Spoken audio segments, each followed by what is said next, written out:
Баршаңызға сәлем достар, сіздермен Гүлім, менің каналыма қош келдіңіздер. Сіздермен бүгін капуста по-корейски салатының рецептісімен бөлісетін боламын. Бұл үшін небәрі 2 ғана ингредиент керек, сондықтан видеоны соңына дейін қараңыздар. Қажетті ингредиенттерді видеоның астынан описаниядан көре аласыздар. Алдымен капустаны видеодағыдай кесек қылдырып турап аламыз. Менде бұл жердегі капустаның салмағы 1,700 грамм. Егер аз мөлшерде жасағыларыңыз келсе, осы капустаның жартысынан да жасай беруге болады. Туралған капустаны үлкен ыдысымызға салып, үстіне 1 ас қасық тұз саламыз. Туралған капустаның ортасын осылай ашып шығамыз, ешқандай қиындығы жоқ, тез ашылады. Достар, каналымнан түрлі жаңа рецепттерді көру үшін каналға тіркелуді ұмытпаңыздар.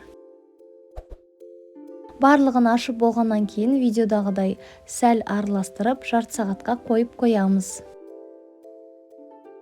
Жарты сағат өткеннен кейін капустамыз осылай видеодағыдай сулануы керек. Капустаның суы бөлініп шықты.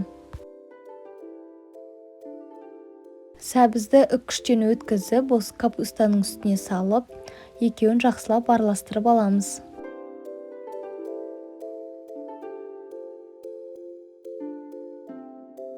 Енді байқасаңыздар, ыдыстың түбінде осылай жаңағы капуста мен морковьтің суы шықты.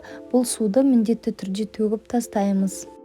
Неге десеңіз, бұл салатқа қазір түрлі дәмдеуіштер, бұрыш, қант қосатын боламыз. Соның барлығы жаңағы суға сіңіп кетеді. Капустаға емес, суға сіңіп кетеді де салатымыз дәмсіз болып қалады. Осы дәл видеодағыдай капустаны алып, кішкене сығып, басқа ыдысқа салып, дайындап алдым. Ендігі кезекте салатымыздың үстіне 1,5 ас қасық қант және де 2 шай қасық кориандр саламыз. 1 ас қасық паприка және де 1 шай қасық қызыл бұрыш саламыз. 70% уксус құятын боламыз, 1,5 ас қасықтай құямыз. Және де 3 орташа чеснокты үккіштен өткізіп саламыз.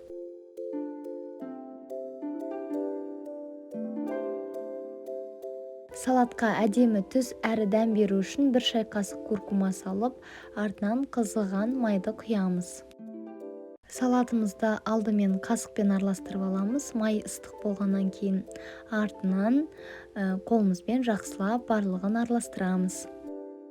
Осымен біздің салатымыз дайын. Енді бетін пищевая пленка не болмаса қақпақпен жауып, холодильникке 1 түнге қойып қоямыз. Салатымыз өте дәмді, қытырлақ әрі сочный болып шықты. Мына салатты капуста сладко-острая деп те атап жатады. Бұл салат сондай-ақ бұзылмайды, өйткені құрамында пияз жоқ. 1 аптаға дейін бұл салатты холодильникте сақтауға болады. Міндетті түрде жасап көріңіздер, астарыңыз дәмді болсын.